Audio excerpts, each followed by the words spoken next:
Before I came to Dimensional, I was the director of research at a brokerage firm which had thousands of representatives all across the country. And it was a very small research department, basically me. And I was sort of the trivial pursuit guy. Let's stump Weston. You come across Dimensional, as I did, by attending a conference.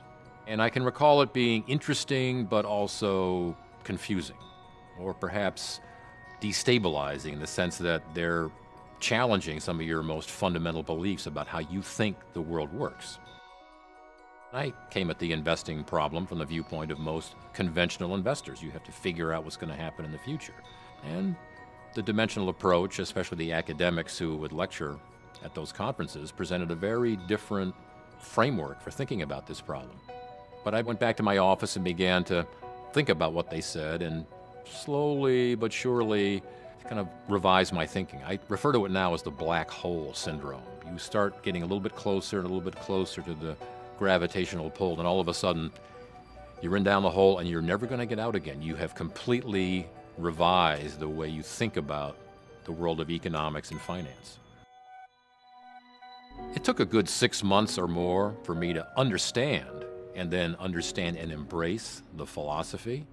And one of the things that really helped me cross that chasm, if you will, was this whole research into the value area.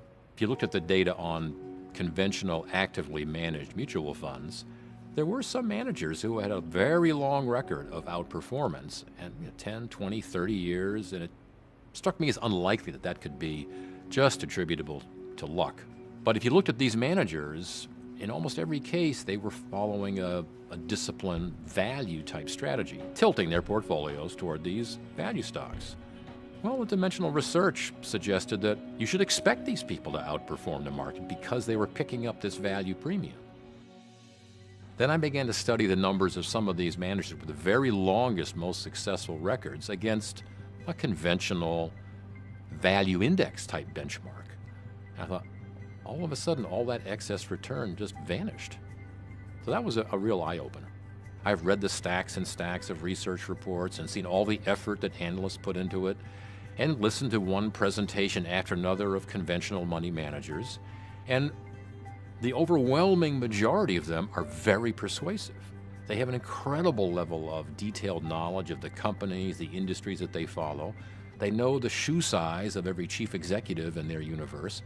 It's hard to understand how that information could be not helpful in having a better investment result. But once you're introduced to these ideas of competitive markets and this equilibrium view, all of a sudden there's a different way of thinking about this.